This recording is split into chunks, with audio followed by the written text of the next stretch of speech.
Hi, I'm Juliet Wolf-Robin, National Executive Director of American Photographic Artists. APA is a not-for-profit trade association of professional photographers.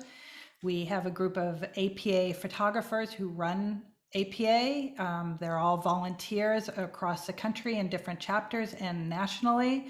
Our focus tends to be with photographers who work in the advertising and editorial sectors. And we're here this week at Palm Springs Photo Festival, where actually there's a number of APA members who are giving workshops this week, including Frank Ockenfels and Art Streiber and Miranda Penturin and Tim Griffith. So we hope that you're able to attend the different workshops and the talks that we're having. A lot of our events are available on American Photographic Artists YouTube channel, so you can watch them there later and the other nights if you don't make it here every night. So tonight we have two commercial photographers who are an important part of APA. We have Jill Broussard, who's based in Texas and in San Francisco, and we have Weston Fuller, who's based in San Diego, just to show you that not everybody needs to be in New York City to be doing advertising work. And they've both set about to do very successful careers working in advertising, so we thought we would talk to them about taking the careers to the next level. So we're going to show a little bit of each of their work, and then we'll get into a discussion. So Weston, if you would like to share your screen and show some images. Yeah, I'd be happy to. Let me know if you're seeing that. Hopefully everybody can see it. Yep. All right. Thanks, Juliet. Once again, my name's Weston Fuller. I'm based in the San Diego, kind of North County, San Diego, in the Carlsbad area. I've been living here for 4 years. Before that, I was kind of grew up in the mountains of Salt Lake City, and then moved here with my family. My wife's originally from here, so that kind of brought us back to California, and loving it. So this is where we're at. As mentioned, I'm a commercial photographer. I kind of specialize in conceptual work, and so I love, and what brought me especially into the advertising world is just being able to collaborate with a group, agencies, art directors, creative directors, producers, just being able to be a member of a team and to kind of see something, see a visual, and move forward with it. So that's a big part of my work, is just the people that I work with. I shoot a lot of spaces, environments. I do a lot of my own retouching, so that's a big part of my my art flow as well. I do a lot of product, people, portraits. If you have an idea, I like to shoot it. I'm best well known for probably also being kind of an art activist in the space of single-use plastics. And so I did a project a couple of years ago that has done really well for me, at least getting some exposure, and I can expand on that a little bit later when we're talking about what got us to the next level. But this was a project that helped me with that. Being able to show my style consistently through different products. As a commercial photographer, I've kind of been shot different things. I've shot everything from interiors to active lifestyles, architecture, landscapes, product. But I think what brought me back to where I am today was the ability to be able to kind of explore as a freelancer and experiment in all these different genres, but settling in the conceptual world, especially composites, where I get to be able to use all of these past skills that I accumulated over the years to hopefully do what I can for my clients in the ad world. Once again, I love conceptual. I think it allows you to kind of take your art to the next level, and especially when you get to work with great teams. A few of my images, and we'll end on that.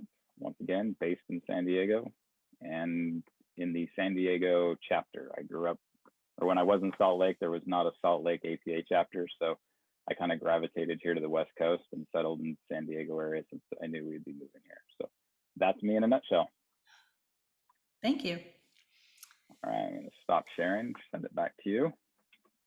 And Jill, if you would like to share your screen, we can look at your work. Yeah, so I was noticing that I had not prepared as many images as Weston did. And so now I feel like my PDF is not very sufficient. So I think I'm actually going to share my website, which may just give a little bit better of an overview. So sorry, Juliet, I'm changing Isn't it up. that what our industry is about? Is like bent knees, being prepared for Yes, any different you've got to change. be ready. You've just got to be ready. So can you, I guess you can probably see that pretty Yeah. well. So my work, it's a blend of lifestyle. I'm kind of starting to play with a little bit of stop motion, as you can kind of tell. But so just a general overview. It's just fun. It's bright colors. I love people. I love telling stories.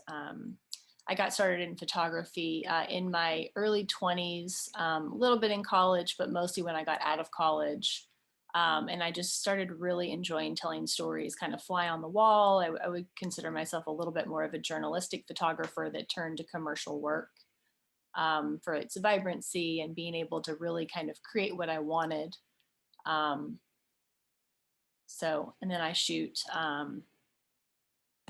do a little bit of still life. I'll show you some of that, but it's more, it's very just kind of textural and kind of enjoying, found items. So I do a little bit of that. And, like Weston, I've been lucky enough to be able to shoot a lot of different things. Um, in my career, going into some architectural stuff, learning tabletop to begin, and then moving into people after that. So learning really how to shape light before I moved into shooting people, which of course we'll kind of talk about that transition a little bit later. But I love all the things. I love telling the stories, and that's a little bit about me.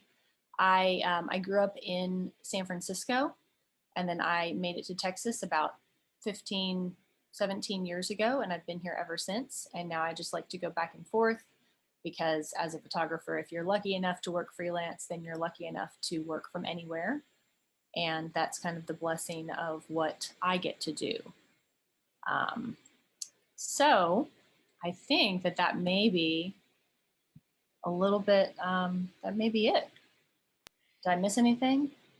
No, I think that's a good overview. So I'm curious. So looking at the images that are on your site, they could have been done for advertising. They could be done for personal work. So do you spell that out when you look at the image? Can you tell if it was done for a client, or is that the whole point that it's really up to the viewer to decide? Well, and it's funny that way. On my website in particular, I do have advertising as a separate tab, and that actually is all of my client work.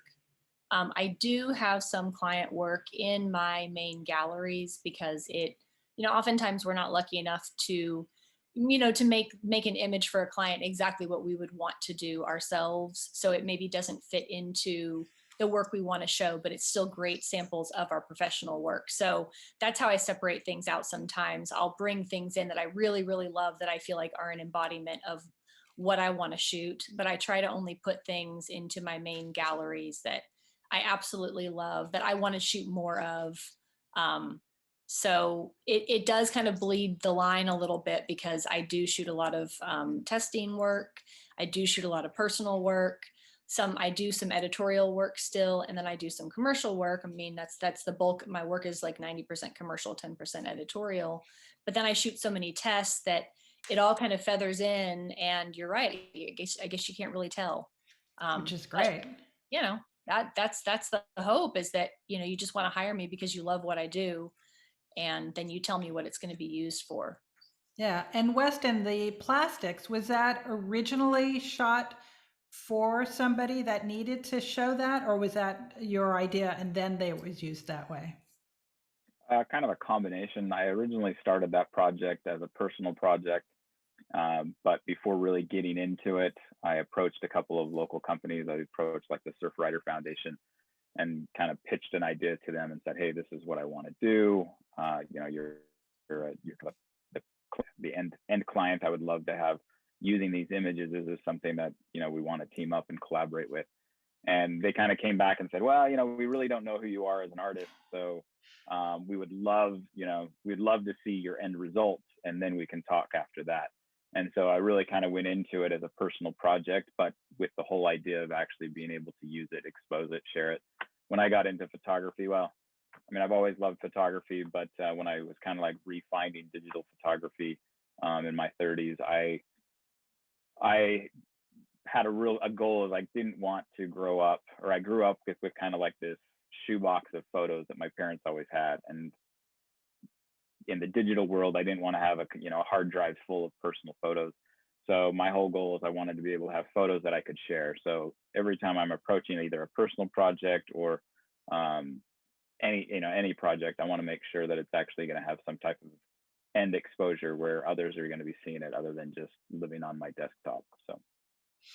And do you find that you mentioned that they didn't already know you? Do you find that usually you have to prove yourself, or do you often talk to people who don't already know you? Do you try to approach it that way, or more often go to clients you've already worked with? I mean, I love working with clients that I've already worked with, because there's having that established relationship is kind of easy to keep building off of. And especially, to me, it's a huge compliment if a client comes back to me because they love what I did before and we get to work again. That just means I did something right the first time. But outside, I mean, I definitely find that living in the niche of what I create, doing the conceptual, the composites, I'm jealous because I'm sitting here and I'm looking at Jill's work on a screen next to me, and she has these huge libraries, and I'm looking at her quarantine series actually that's up, and it's gorgeous. And it's hard for me actually to create those projects because I don't, the stories that I create are kind of like an iconic single frame hero key art type of image. And so for me, when I go into a project, that's really what my focus is trying to create that big hero shot.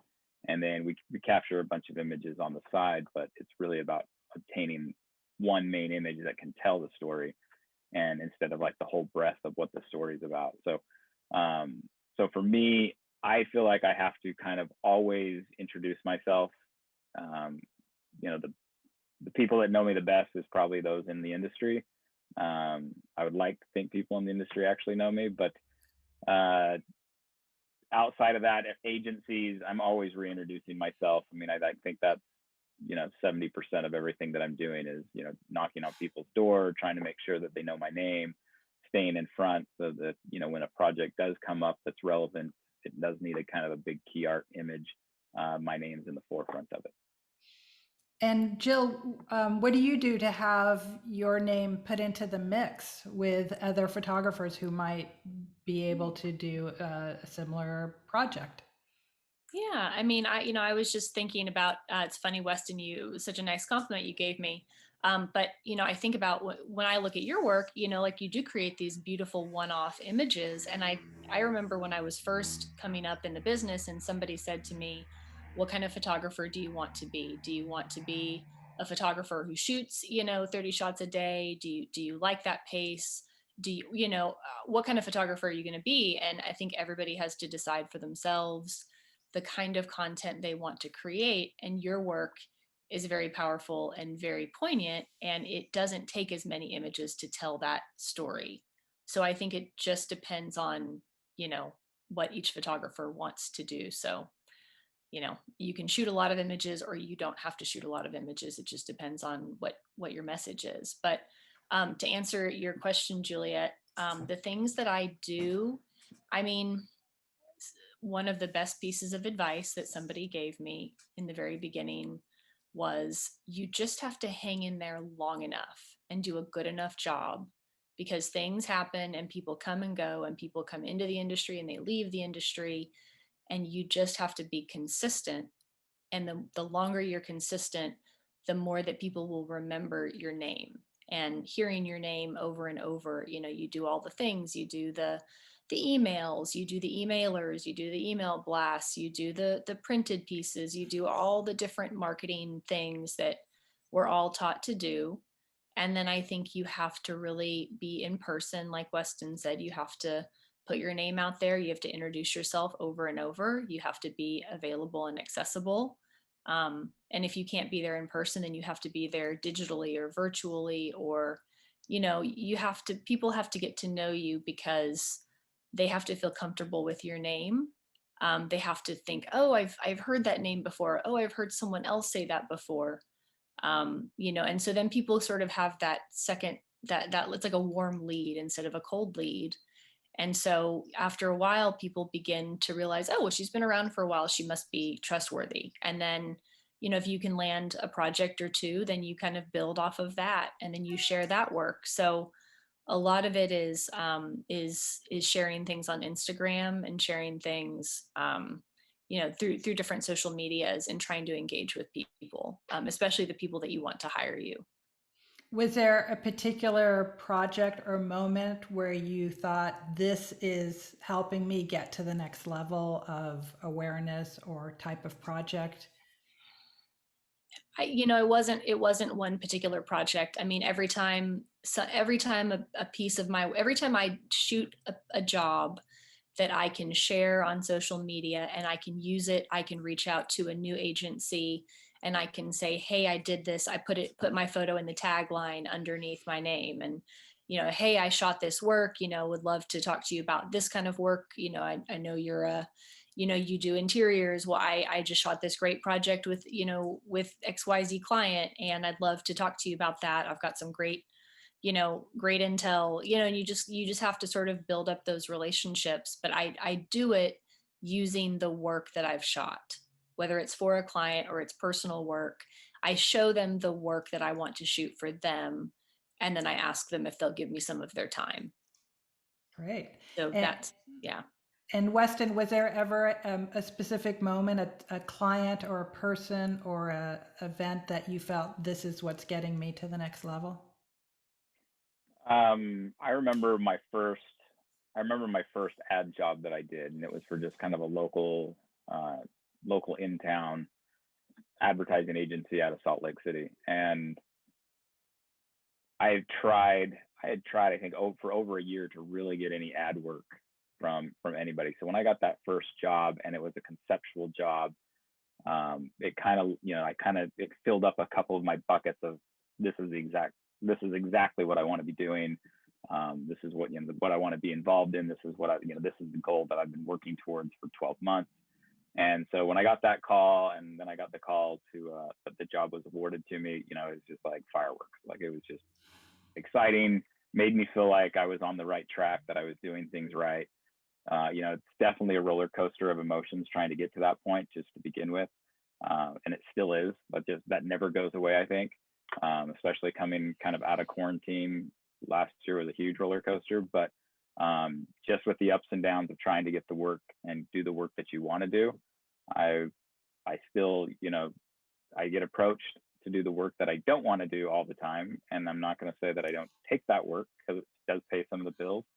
But it definitely is, when it falls in line with what you want to be doing, what you want to be known for, it just makes it all worth it, so that you can push a little bit harder for the next job and the next job. And so ever since then, it's just been kind of what I've been chasing. So that first ad job gave me the taste that this is where I want to be, and this is what I've worked for. This is what I went to school for. This is it. This is, I found myself. I found the career. I found what I've been dreaming of. So that was perfect for me. And did you ever have any challenges in knowing how to price yourself within the industry, knowing what other people might charge for the same project? Did you work with an agent, or did you just ask other photographers? How did you know how to price your work? I think the right answer is I didn't know how to price my work, because I remember the first job that I did, and then looking back on it, I'm like, oh, I kind of pretty much, no wonder they hired me. I gave that project away. It wasn't until I started working with a producer, or reaching out to a consultant who was helping me on some of the bigger asks, that really helped me realize like what the potential is of what these projects can pay. It took, it was definitely a trial and error, a fail. Even I'm working on a project right now, and I had a client and the client that I'm working with is an overseas client, and just trying to negotiate the pricing from like Europe to here is very different. And so it's like I'm still going through it. It doesn't go away. Every project is the same. I don't know how other photographers deal with it, but it's like I always feel very nervous when I'm going to hit that send button on an email, letting them know like what my estimate is, because I'm just like I don't know if I'm in the ballpark or not. So. And Jill, what has the experience been for you on trying to know how to price yourself? Yeah, I mean, it's been kind of trial by fire. Sometimes you work, that I mean, I think the answer is that there's not one size that fits. You can't really have. Some people will say, "What's your day rate?" or "What's your rate sheet?" And it's like, well, I don't really have that because every job has such specific ins and outs. You can't really price yourself in one way. I mean, if it's editorial use, if it's a big client, if it's a little client, if they're just starting out, what if they just want headshots? What if they need interiors? What if they want drone photography? Like it all kind of commands a different price, commands different usage. There's different production aspects. So and one of the things that has helped is having representation because they have a lot of experience. Oftentimes they have relationships with the people that we're bidding, we're sending the bids to, and so they sort of understand they know what that person has expected to see in the past, and so that helps. And I will say that I think transparency. I know that it's hard to talk about pricing, but I think that as somebody once said, we can't have a race to the bottom. We can't just be underbidding each other. And there's a lot of hungry people and there's a lot of hungry photographers. And I really had to struggle with that because when you're new, the idea is, well, I just need to lower my price so they'll give me a chance. But the problem is then when you've lowered your price, people don't respect you sometimes. And they think they can demand a lot of things from you. And so sometimes a higher price lets people know that you're serious. And so you have to sort of believe in yourself and your capability, and you have to know what the industry standards are as well. And there's a photo editor, and there's Wonderful Machine, and there's a lot of great resources that can help people. They actually post bids online. Obviously they scratch out the important stuff, but I think it's a photo editor does that, or maybe it's the other. I can't remember, but if you look at both of those, you will see bids and you'll see the usage and you'll see the travel fees and you'll see the scout fees, and that stuff's really important because it's all your time and all the investing you do, all the work you do for free every day until you get paid for the job. That's all got to be compensated by this one job. So it's not just going to be, the lowest number that's going to get you the work. The last thing I'll say real quick is sometimes you can say, is there a budget you're trying to stay within? Dear person who's asking me to bid, can you give me an idea of your budget or what you want to spend? And sometimes they'll tell you. And then sometimes you say, well, listen, I'm coming in around the $10,000 mark for this whole production. Before I send this, is that what you're prepared to see? Do I need to rethink that before I waste your time? And so sometimes you can say that and they'll, so you just kind of you have to be confident enough to start somewhere. And I think that's key. You have to be confident. Like, I mean, you have to stand by the numbers that you give them. You have to be able to back those up. From my experiences, you're being hired because of your confidence level. You have obviously a skill that you're bringing, but you have to be able to back that up in your personality, and your personality is the confidence that you bring to the shoot. And for both of you, motion seems to be an important part of what you're doing. So are you doing that on almost all the projects now? What percentage of the jobs that you're doing, it requires that motion? I mean, for me, I can say I've been somewhat reluctant to really jump in with 2 feet on motion because I wanted to be considered a still artist first and kind of be this truist. But I mean, we're commercial photographers, and if you're putting that hat on, you have to obviously give your clients what they're asking for. And so motion is something that has kept coming up over the last few years, and so I've started to do more motion. The motion that I'm doing is a little bit more unique. I feel like it falls in line with the conceptual work that I do. And so I do a lot more like animations, stop motions, parallax, yeah, so And a little is bit that more. all work that you do yourself, or do you hire somebody to do that with you? Right now, I'm doing everything myself, so it's been kind of a learning curve. Maybe that's why I was a little bit reluctant to do that. I've worked with some other photographers that work with some great production companies, post-production companies. I will definitely work with others. I'm not proud enough to say that I'm going to do it all in-house. So it just depends on the project budgets, if they allow it, what you can do. Right now, I know that every project that I do approach it with looking at what kind of a motion aspect can we also capture as kind of a secondary asset that we can provide to the client. And even if it's just for fun, it's, if it's something that I can produce, they're not asking for it, and then I can kind of give them as kind of an extra deliverable. It helps kind of just show that I'm thinking of them, even kind of as like an exit gift, to just say, hey, thanks, it was fun. Here's a little memorable tidbit to the photo. But right now, I would say 80% of my requests all have some type of emotion aspect that's being included in it. And Jill, for you? Yeah, I would say probably about 40% of my projects include some component of video. And when they don't include it, I will be sure to mention it as an add-on, and sometimes it lands and sometimes it doesn't. Um, so yeah, it's kind of becoming more and more important. I don't do any of the post-production myself on that kind of stuff. I am not not too proud to say that I do not know how to do that piece of it, because there's just so much already on my plate that it's just I'd rather partner with somebody really fantastic. So I've made it my goal to have great retouchers, great editors, great DPs, and then that way I can just focus on the creative piece. And the thing that, and everybody brings something different to the table, and my strength is that I am great with people. I love people, I love working with them, I love directing them. That's my skill set. And the rest of it, I'm going to find really good help to handle. And So it's and in the right place. how important has the pro bono work or cause marketing been for your business? Is it something that you do because you want to, or is it part of a marketing plan, or like how does that play into your work? Well, somebody told me once, a lot of things that somebody told me that I seem to remember. You only shoot something for free for three reasons. It's a good tear.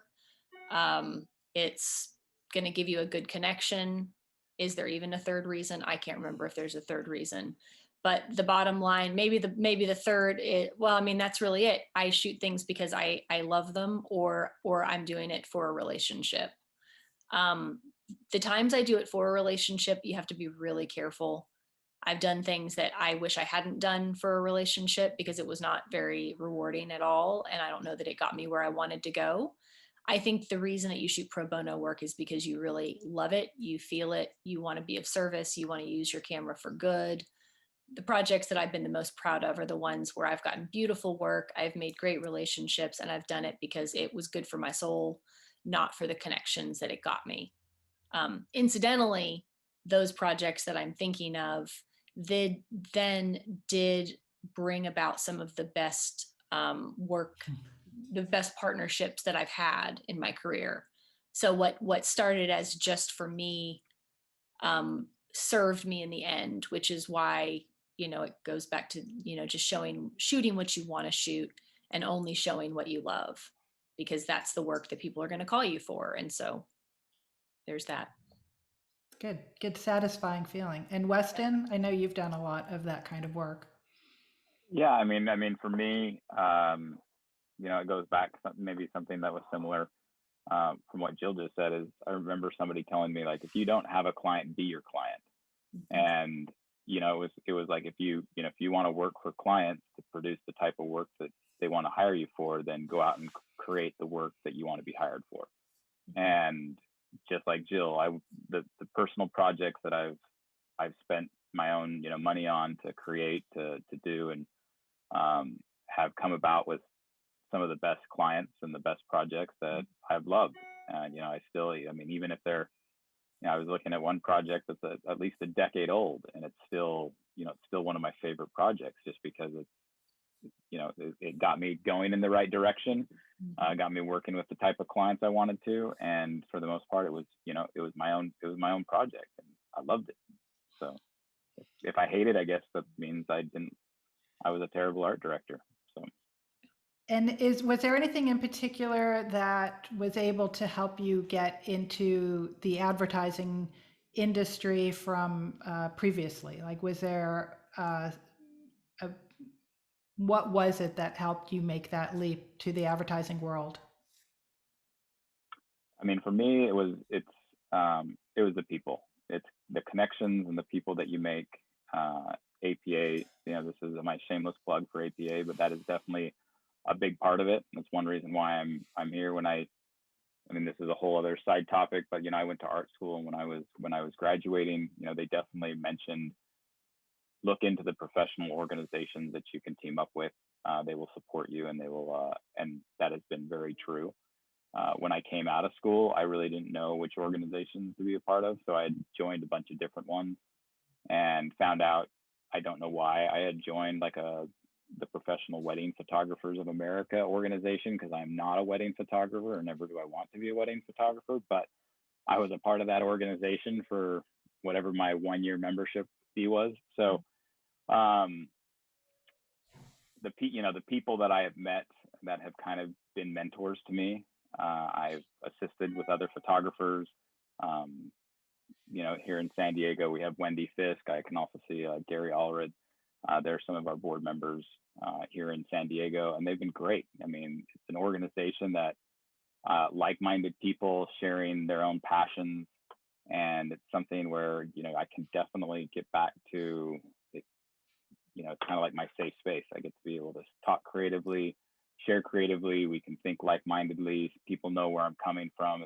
It's hard when I'm talking to some other friends that have no clue what it's like when you're marketing and spending your efforts to try to get in the door with ad agencies, and when you go into a room with other photographers who have tried that, been there, done that, it's refreshing to know that like you can kind of all share your own battle stories. Mm-hmm. So for me, it's about it is definitely about the people, the organizations that I've been a part of, that have really helped me feel and become that, going back to the word confidence, having the confidence to be able to approach projects when they come knocking. Thank you. And Jill, for you?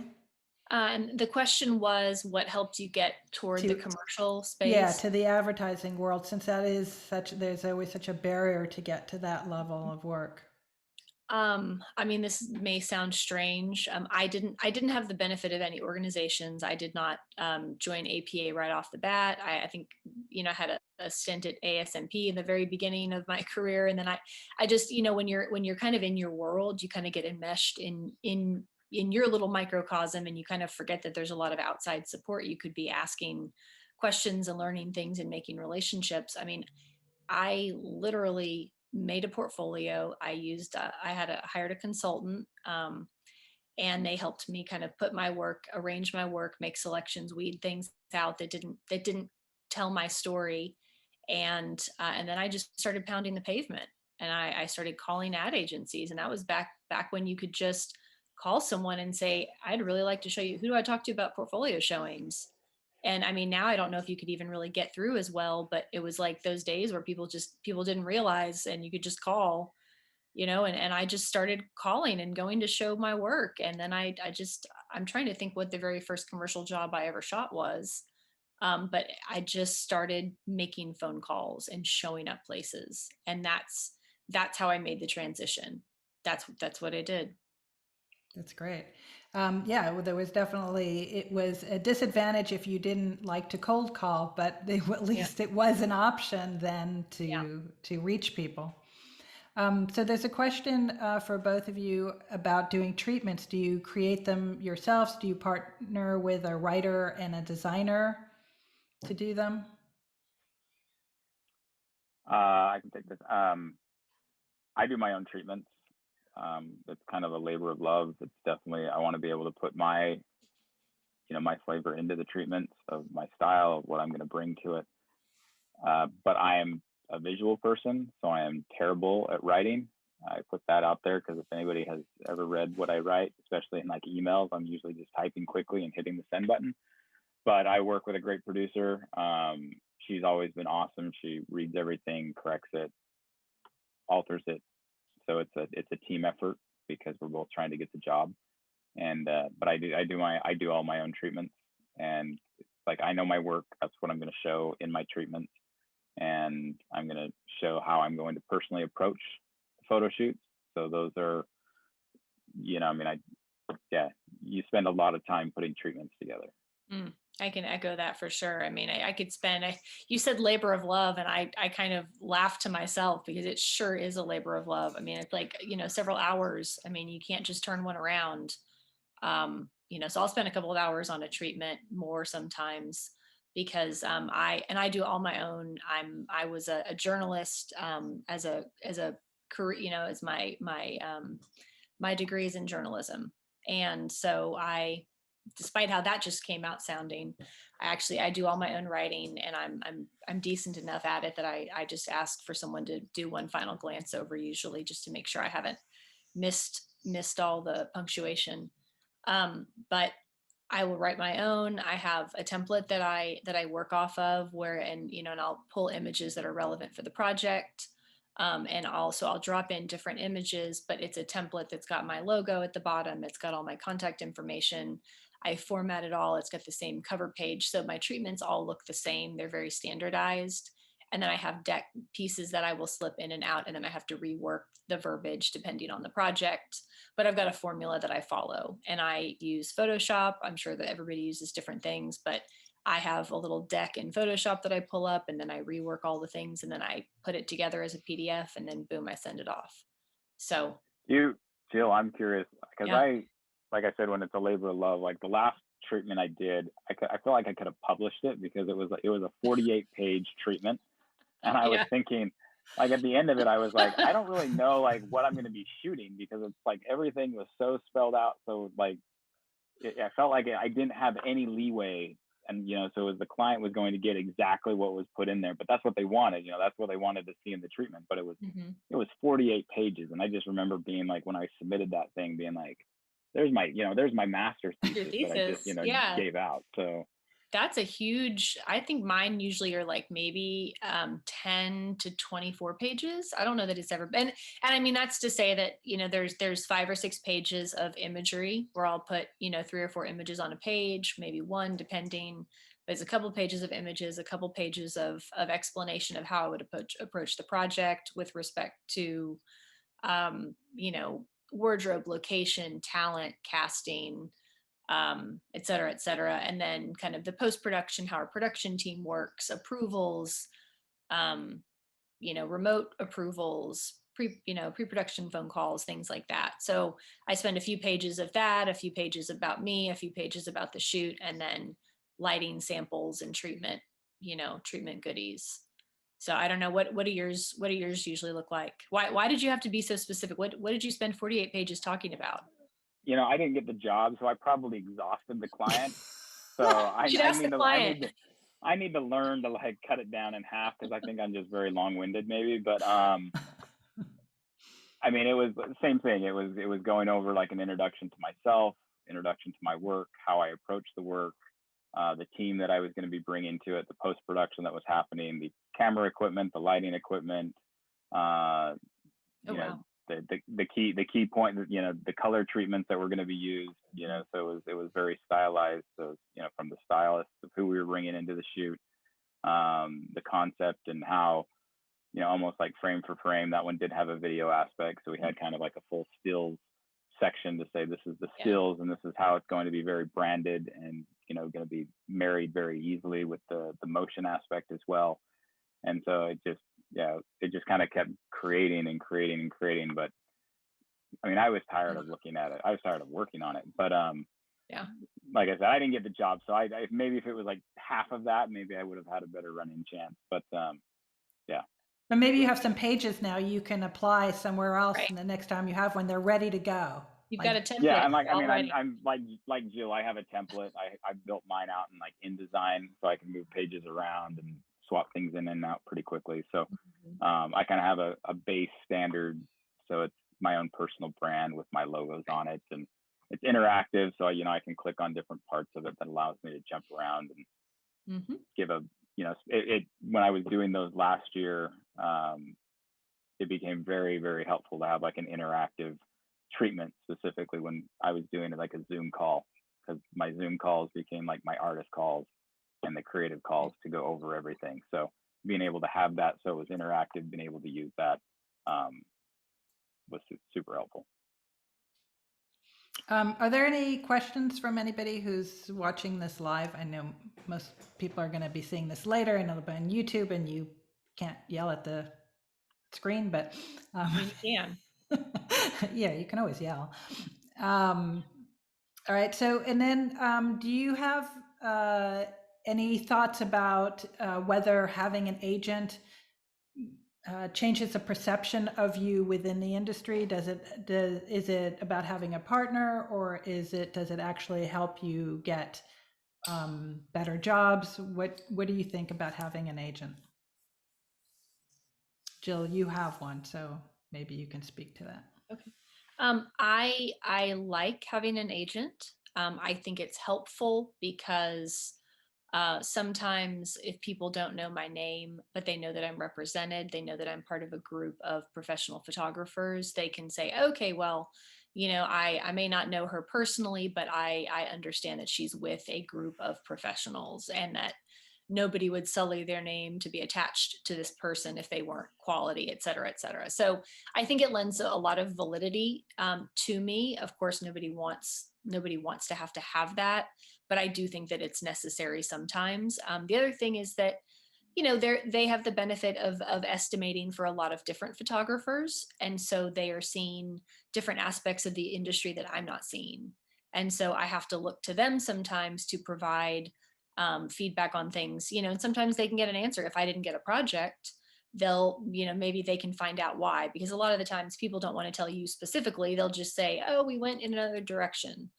and that's like the blanket term for we didn't want to hire you, but we're not going to really tell you why. We're not going to give you anything constructive that you can do better next time to get the project. So sometimes you can send in your secondary force to try to find the answers, and they can ask questions that maybe you couldn't get the answers to. So I think it's helpful. And then also, but Weston has a producer that he works with very closely. And while I have a producer that I work with very closely, I usually do my own bidding, and I don't have her help me with that, and I don't have her help me with my treatments. So perhaps if I didn't have a rep group that I worked with, I might have a closer knit relationship with that producer. So I think you find what you need to give you the support and the confidence to go after what you're going after. It's just, I don't know that one is better than the other. I just know that it works for me. And Weston, have you had an agent? Did you feel that did you want one, or? I've never had an agent. I would love to work with an agent. There's no real reason. I have not.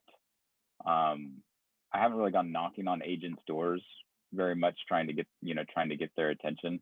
I've participated in like the APA LA did a agent and consulting portfolio review last month. I was a part of that, so I went and met with a couple different agents up there, or it was through Zoom, but I would love to work with an agent, only because, like Jill is saying, I think it's like you need to have a partner. There's some synergy that comes with being able to bounce ideas, work with somebody, that I think is extremely helpful. It gives me the confidence when I'm, to know that I'm just not out in left field pitching something that maybe I shouldn't.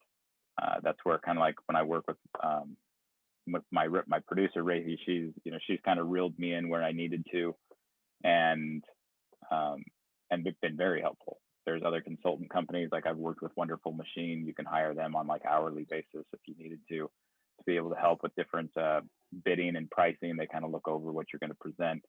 they get involved. So, it's definitely, for me, it's definitely worth having somebody that's on, that's a part of my team. And I think having an agent is a big part of that. When I was bidding right at the end of last year, I was bidding on a this like big global campaign, and there were 4 other photographers all bidding against it. And so I could see who they were. And I went through and I looked at each one of their portfolios, and out of the 4 of us, 3 of them were repped, and I was the only non-rep photographer. And I was like excited and happy, feeling like, hey, I got to this point on my own. But at the same time, there's always this thought in the back of my head going, well, what am I leaving on the table? What am I missing? How many other opportunities are out there? Because like Jill said, they're seeing other bids from other photographers. They know the industry, they know other people in the industry. So, this is an industry about networking, and having that agent, I think, is a big part of your network. And so I'm open for agents. If anybody knows an agent, have them give me a call. I'd love to talk to them. But yeah, for the most part, I think agents are a big part of the success of photographers. I look at the photographers that influence my work, that I look up to in this industry, and a lot of them are repped. And so to me, that's kind of a key point of making it as well. So somebody asked the question, do you know at the time during some of the specific projects you've mentioned, I'm at the next level, I got here. So was there a moment that you felt like I got here? Yeah, I can think of one. I was in Miami. So first of all, somebody had paid me to go to Miami. So that was a big deal. Like when you get on the, when you're getting on a plane, sometimes that's something. And we were shooting on location for a high profile client, and it was, several days back when we did several, now it's like everything's kind of condensed into a few days, but it was kind of a longer shoot. And I was up on a ladder above this huge blue, huge swimming pool, and there's models and things scuttling around below me, and I just, and I just like had my sunscreen on, and I was just kind of looking around thinking like, wow, I'm like at the top of, I am at the top of this. And that was a phenomenal feeling. So there are these like culmination moments where you're like, man, like, so, like, you almost feel a little bit of that imposter syndrome. Like, did somebody really believe in me enough to do this? And then you're like, well, yeah, I did. I mean, of course they did. Like, I'm good at it. I'm doing it, and so anyway, that was one of my funny ones. And Yeah, Weston? I mean, I could echo that, because like for me, it was like when I was getting on a plane to go travel for a photo shoot, I was like, wow, I'm really getting on a plane to go do photos for somebody, overseas, that I was shocked with, and then I remember, walking into a room with, kind of a high profile client / celebrity. And, it's one of those things where you walk up and you shake your hand, you're like, I'll be taking your picture and be working with you over the next day. And, it's kind of one of those things. It's like you see people in magazines or on, or you get to meet them, you're just kind of like, oh, like I'm to this point. And then probably the biggest one is working with C in Las Vegas. And we were there. We stopped for lunch, and we were eating lunch during the shoot. And I went to it with like my assistant and some others, and the art director kind of came up to me and said, hey, he kind of brought me over to the big boys table, and he said, hey, come eat with us. He's like, you're the talent. And I was just like it kind of was the first time it hit me. I was like, I'm the talent. Like, wait, like, yeah, of course I am. I'm the one taking these pictures, but like, you're all doing this for me. Like, you're satisfying my request. And so it was just kind of like this aha, out of body moment where I was just like, wow, I didn't really, you're always working. You're always beating the pavement and doing everything you can to work with people. So when you get those acknowledgments where people bring you up to the big boy table, it's it's kind of this like, thank you, like, I've done something right. Yeah, that's absolutely true. Sitting at the table with the clients, and you're like, I think you're so used to, I think as photographers, we do so much. People don't understand, it's like Weston, you were saying, you get into the room with another photographer and you're both like kind of breathe a sigh of relief because you know what the other one's kind of going through all the time. So much of it is unglamorous, so much of it is like, hauling around your gear when you can't, when you can't bring an assistant on the job, or like all the editing that you've been doing for hours and hours. It's not glamorous. The things you post online, I mean, that's only a small percentage of it, and for somebody to finally look at you like you're I mean, you said it exactly right. You're the talent, you're the star, you're the one that's in charge of this entire monkey show, and it's like, oh yeah, it is a little bit of an out of body experience. I mean, it's shocking until you kind of get used to it. And it's like, man, I really love this. Then it's like, oh, I'm good at this and I love it and people trust me to do it, but it, takes a while to get there. Well, I think, I mean, for me, I've had the other end of the experience as well, where you're just, you're beating yourself up, and I've physically gotten sick after photo shoots just because you work yourself to death.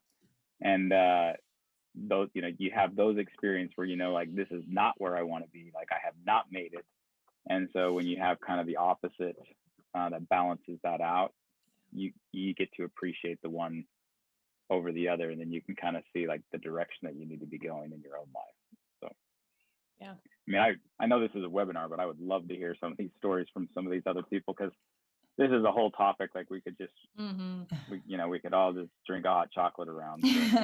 Well, maybe we meet up on Clubhouse next week and we can all just chat and just go. like whatever, There people come and go and we'll talk about it. We started a room, an APA room. Anybody wants to follow us there, we can. Oh, fantastic. We'll set up a get together next week, and it's audio only. You can just sit back, drink whatever you want, cocoa, drinks. And so that about wraps us up, but I love hearing your stories. I think everybody here was just really appreciative of it, and certainly you're both so talented, and it's just great to have you part of our community, and I appreciate your being part of APA, both of you, and I want to thank you for participating today, and I don't know if you have any final thoughts. No, I mean, I'm appreciative to be able to come on and talk. And, if anybody, I don't know, I don't know who the attendees are and what skill level they are. I see some seasoned folks, and then I see some names I don't know, but I'm always open to share my journey and share my stories, because I think about how many people shared their wisdom with me and all the takeaways that I have kept with me very, very close through a lot of seasons. And so I'm happy to share that with anybody. So my email address is on my website, and I'd be happy to chat about anything. So very generous, thank you. I'm the same way. I'm open. I think we get where we are in this industry by being open and by helping each other. My dad always said there's room at the top, so there's a lot of fighting that happens below you, but once you get to the top, like make sure that you bring others along with you. So yeah, it's a great, this is a great community. It's a great industry. There's reasons why everyone wants to be a photographer, because we love what we do and we love creating. All I can say is, find those that can help you get to where you want to be. For me, APA was a big part of that. So I appreciate Juliet and the APA support that I've had. And if I can help anybody else along the way, I'd be happy to. Yep. Great. Well, thank you very much. We are here with Palm Springs Photo Festival every day Wednesday and Thursday after today at 4 p.m. Pacific. So come join again. And then we'll figure out when we're all going to meet up on Clubhouse or wherever. Love it. Love it. Thank you so much. Our website is apanational.org for those who don't know, but I would think you do. But if you don't, we welcome you to be part of our community. Please join APA. And thank you very much for being here. Thank you. Good night. Thank you.